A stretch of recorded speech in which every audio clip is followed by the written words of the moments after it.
Welcome back to the Wealth Transfer Podcast. I'm Matt Templeton. As many of you know, I'm a real estate planner, which means that I help people build, protect, and transfer wealth, and specifically in the real estate space. And I'm very excited to bring to you today Dan Ihara, the #1 real estate agent in Hawaii, the inventor of Real Estate Planner, and the CEO of the Real Estate Planner Network across the entire country. There's a handful of us that are trained in these specific disciplines to allow people to help transfer their wealth to the next generation. And one of the things that Dan loves to talk about is helping aging clients deal with transitions, whether moving into a new place or selling off real estate portfolios or figuring out how to avoid capital gains tax, which we're all trying to eliminate and avoid, and prevent the family conflict during inheritance, which is one of my favorite things I learned from Dan, is that 70% of the time siblings fight if you don't have a good plan. In fact, many times those fights turn into just ruined relationships for the rest of their lives. And if you can really set up your estate in a way that things transfer with liquidity, with ease, without stress, you can make a big difference in the future of your family relationships. So Dan's a great wealth of knowledge. It's going to be a masterclass in the idea of transferring real estate wealth. And I'm super excited to bring to you Dan Ihara. Welcome to the Wealth Transfer Podcast, Dan. So Dan, add on to that bio. Tell us what else we need to know about you and who you are. Well, my name is Dan Ihara. I'm born and raised here in Honolulu, Hawaii, but my father was a colonel in the Army, so I traveled around the world a bit, from 5 to 15 years old for 10 years. And I learned a lot about different environments. I lived in California, Kansas City, Washington, D.C., Seoul, Korea, before I came back home. Went to the University of Hawaii here, and I always knew I was going to be an entrepreneur. I did a number of jobs. I sold waterproof cameras around the world. I was a sales and business development guy. I was in the car business. Our family has a large car business here in the islands. I did that for 8 years. I ran a printing company right out of college. So I did a number of jobs where I built things that didn't exist because I knew that if I could solve a problem, I would win. And so my premise in the world was I got to go find a problem that needs to be solved. And then I went to bring that solution. And hence the Real Estate Planner was born.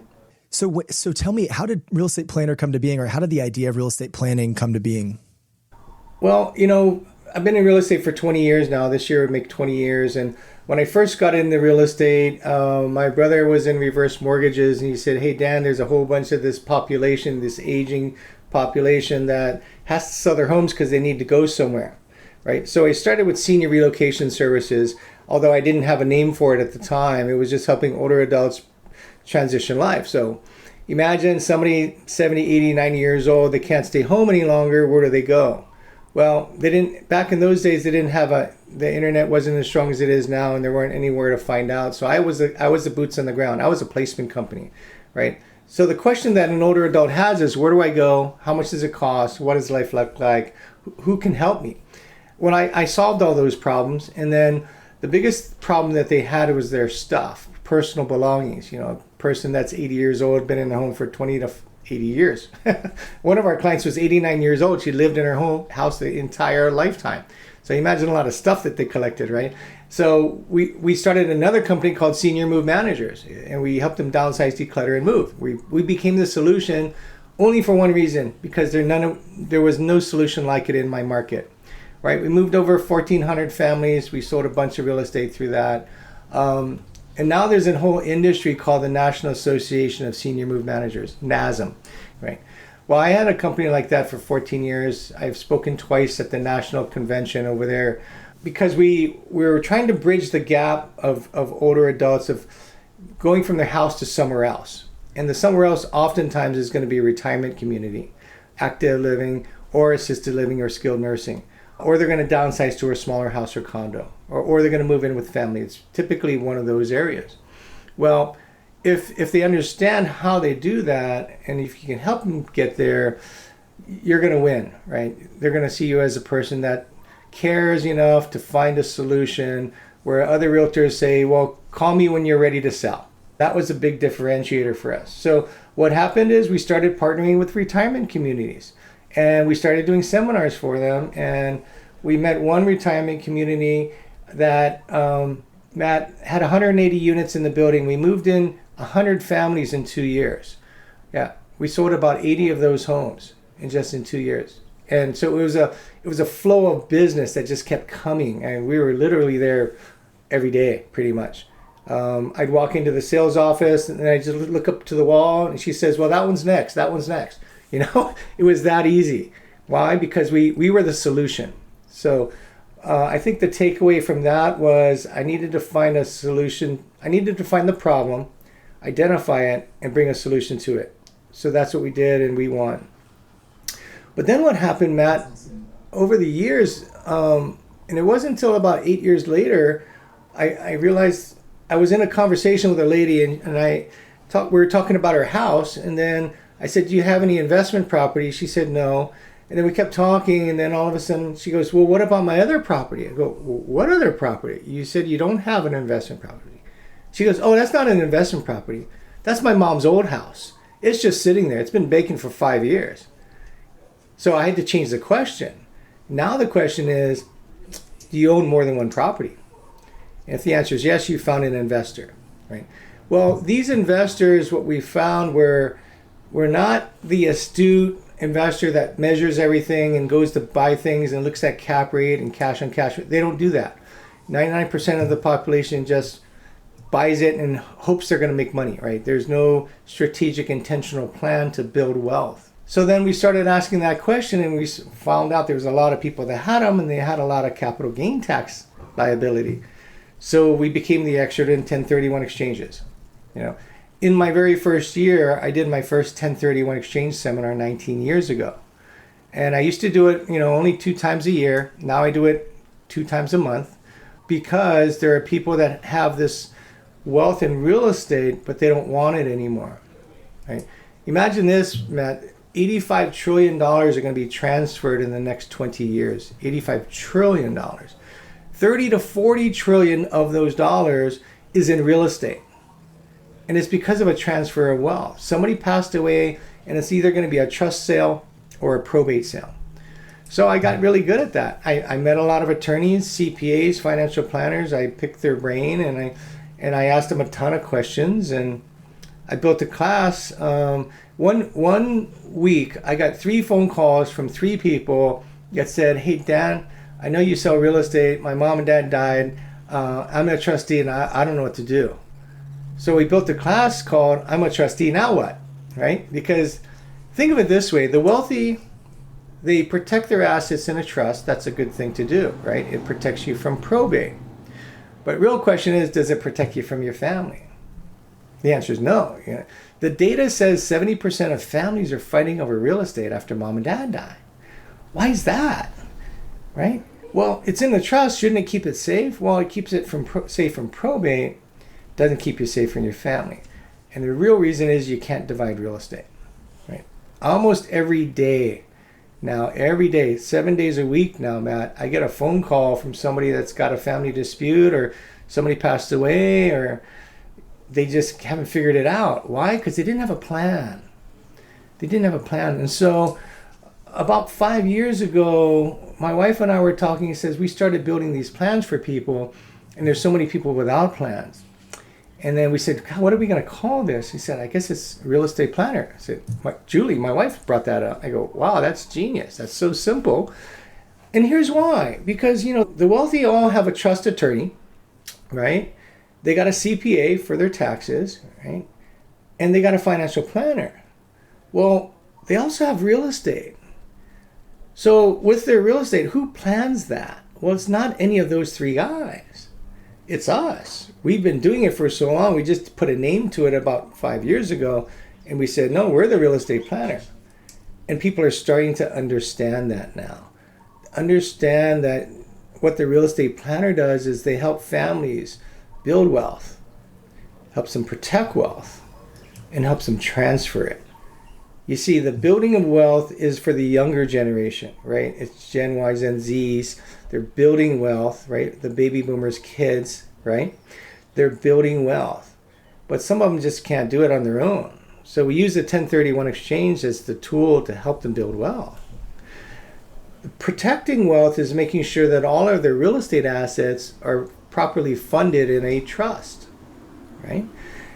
And also to protect them is from capital gains taxes. You see, capital gains taxes is the number one enemy to generational wealth. There is no other enemy to generational wealth than capital gain taxes. I mean, it'll take 30%, 20 to 30% of all of your gains away if you don't execute it properly. I've been doing these 1031 exchange seminars so long. Every single class that I've done, almost every single one, somebody comes up to me and says, "I wish I met you sooner because I paid the tax."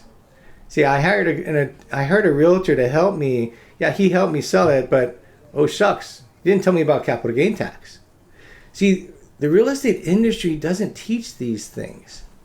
We've turned it on our head, and we ask questions so that we can help people self-discover their best plan, right?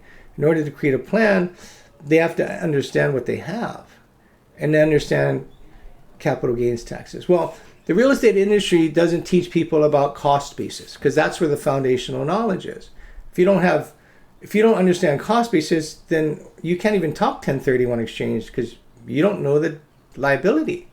Because it starts at cost basis, and then you have your sale price less the cost of selling. That's the gain.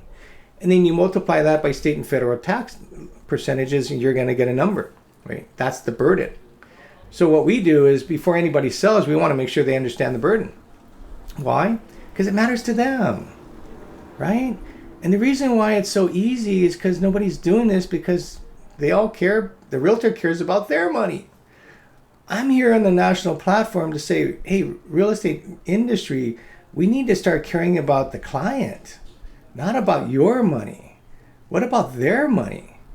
Because their money is what matters. And you know, in all businesses, you want the client to be the hero, right? You don't want the salesperson or the company to be the hero. It doesn't work that way, right? The more the client feels like they're the hero, the more they're wanting to do business with you. So we just bring those questions up.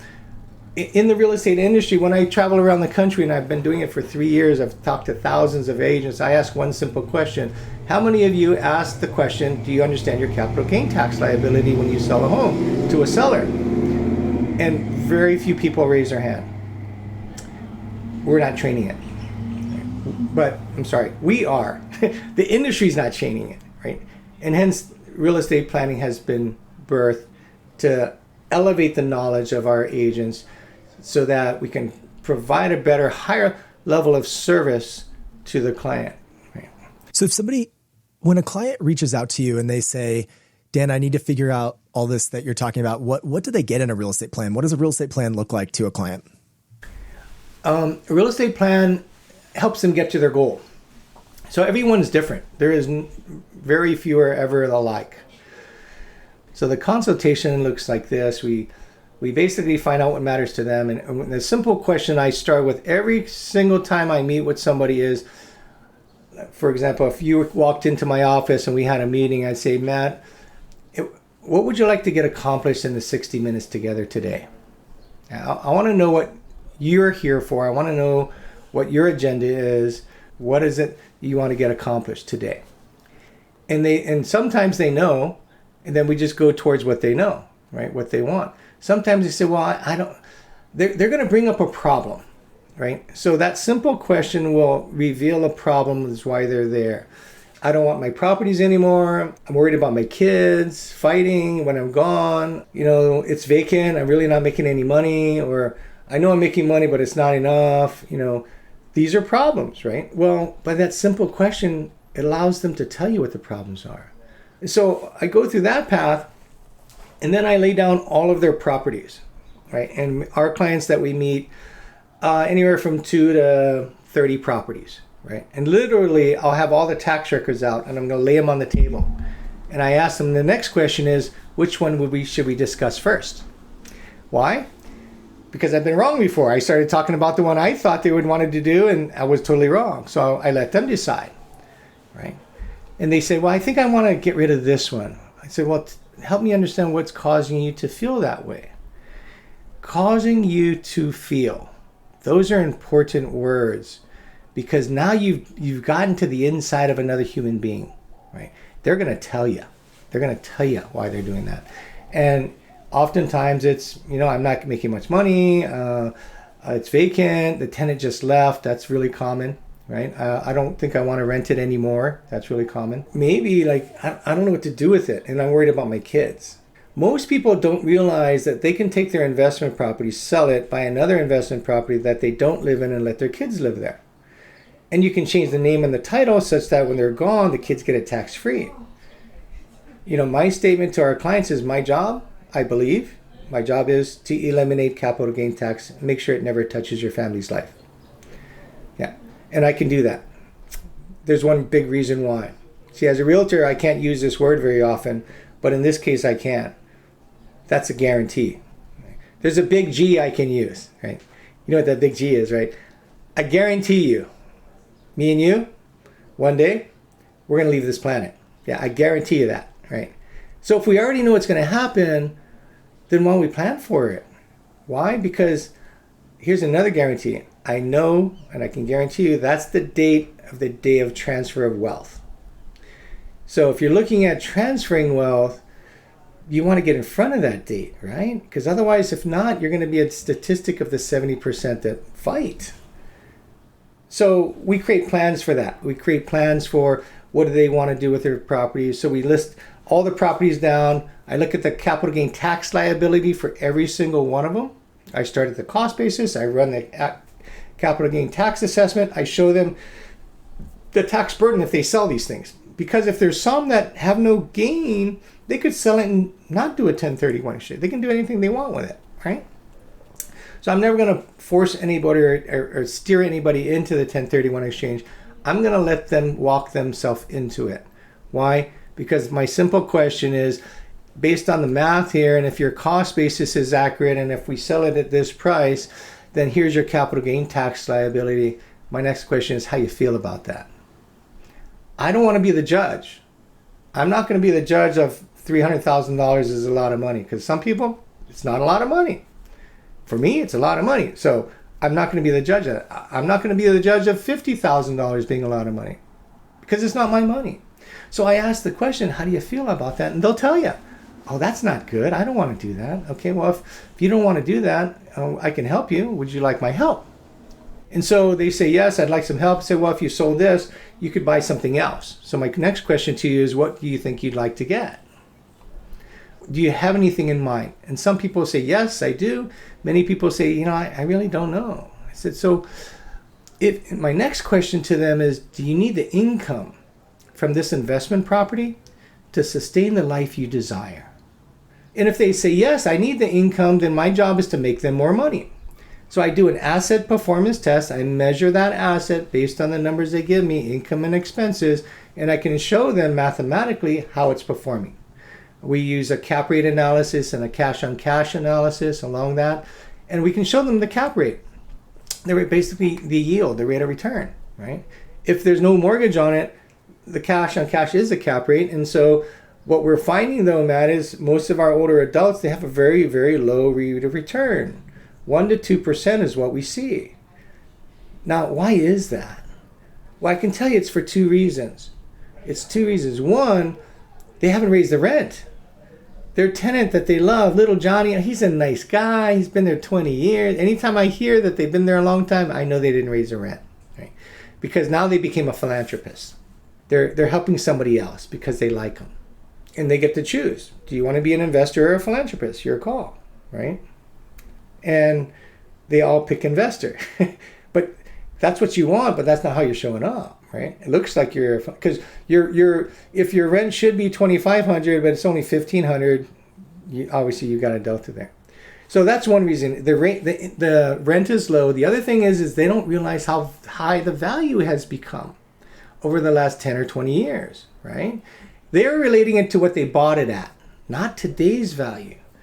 You see, everybody that I've talked to, except for two people, now this is thousands of people, Matt, thousands that I've talked to, everybody had a low rate of return except two.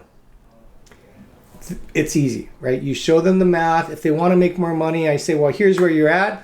If you're at 2% and if I can get you 5%, is that something you'd like? They say yes. Would you like to do this sooner or later? I guess sooner. Here's how we get started. Let's say they say, well, that's if they want to make more money. Remember, the original question is, do you need the income from this property to sustain the life you desire? If the answer is yes, we're going to make them more money. But many of them, they say, no, Dan, I don't need the income. In fact, I got more money than I can spend. And so if they don't need the income to sustain the life they desire, then I'm going to ask them about their family. So tell me about your children. Who's the oldest? What's his name? Are they married? How old are they? Do they own their own property? See, if they don't own their own property, we could sell an investment property, buy another investment property, allow them to live in it, or even co-own it with them, but with another mortgage, right? They can buy up. And now you could seed money their property. Right? See, when I ask people, at the end of the day, who's going to get what?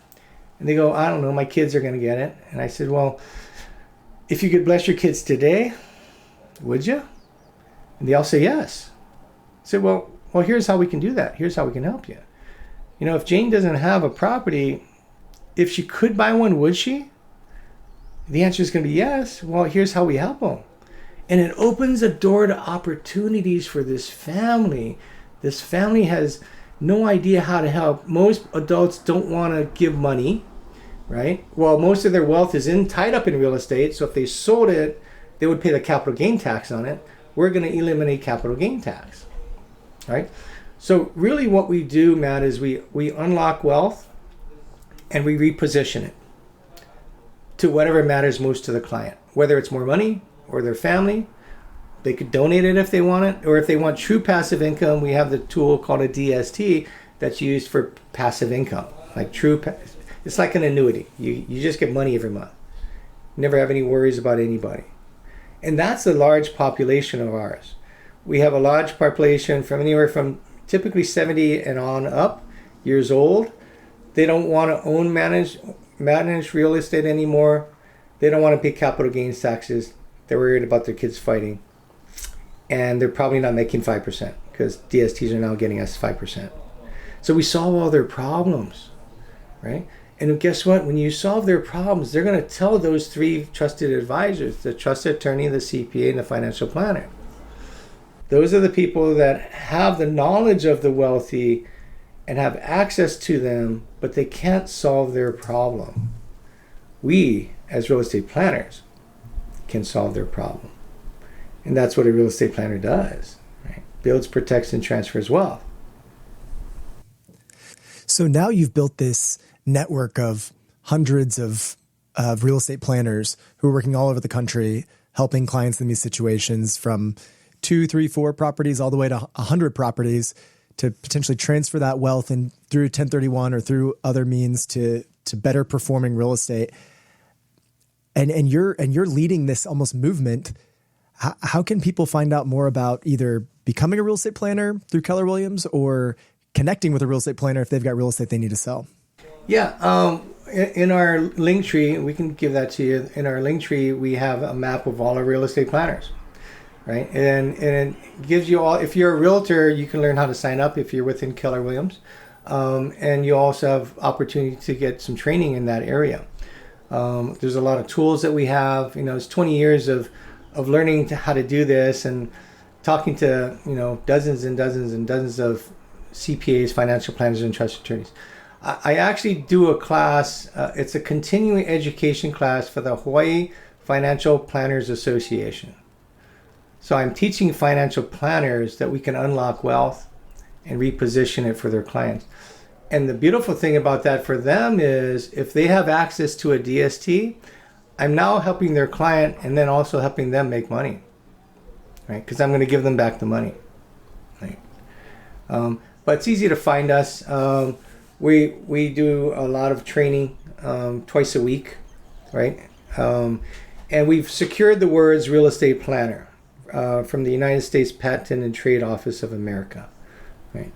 So that will be a very, very important 3 words. It's almost like getting the license for the words financial planner, because right now the real estate planner, there's only 400 some odd of us.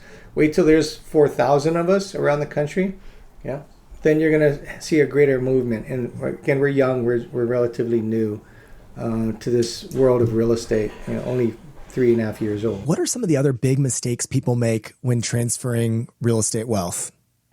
They don't understand cost basis, right? So when they transfer wealth, some people put their kids on title before they die. And that's called a carryover in cost basis, right? So let's say mom is on her deathbed and she says, oh, little Johnny, I really love you. You've been so good to me. Let me put you on title for 1%. Just 1%. It doesn't matter what percentage she puts. If it's at least 1%, she's now put little Johnny in a bad situation because little Johnny's now absorbed her cost basis of whatever she bought it at. So when little Johnny tries to sell it, he's not even going to know. He's going to have a massive tax burden, right? So the biggest problem is transferring it, adding somebody else to the title before they die. What they really should do is keep it in their name and amend the trust such that the trust document is the instruction manual. This trust document says, little Johnny gets it upon my demise, right? The other problem people have is they say, oh, my 3 kids share it, right? Well, that's where the fight comes. Most attorneys are going to write that, upon my demise, my kids share it. And that's why 70% of families haven't figured that out so well, right? But there is an attorney in our town that has the same belief that I do, that if there's not clear instructions, there's going to be a dispute.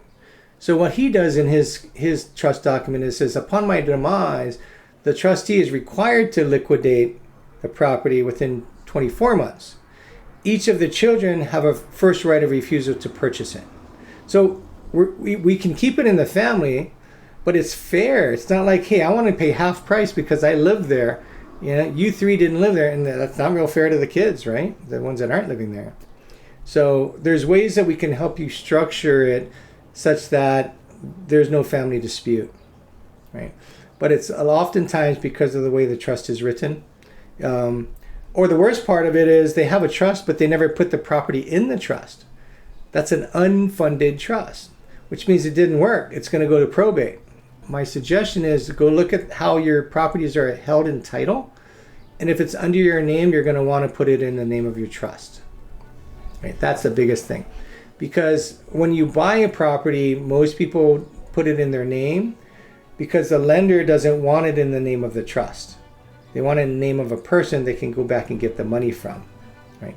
So after you buy a property in your name, and then after you close, transfer it to the name of the trust, it's going to keep it safe. That's awesome. Well, Dan, thank you so much for explaining real estate planner and also explaining some of the mistakes people make when they're not thinking about how you actually transfer wealth appropriately. I think it causes a lot of heartache to a lot of families when they haven't thought through these things ahead of time. So I really appreciate that. That's it for today's episode of the Wealth Transfer Podcast. If you found value in this conversation, would you leave us a review? That would be just so honoring to us. We'd appreciate it. And if you know somebody who might need to listen to this because they're thinking about their next chapter, will you send them a link to this podcast or this video so that they can listen more as well? For more episodes and expert insights, be sure to follow and subscribe. That means the most to us. Follow and subscribe, please, please, please. And when you're ready to take action on your own real estate plan, or if you need help with wealth transfer planning, we know a number of experts in all the different spaces. We'd love to connect you with them. You can reach out to us via direct message or comment. You can email us, matt@templeton.realestate. No .com, just templeton.realestate. And I'd be happy to connect you with an advisor. Thanks so much.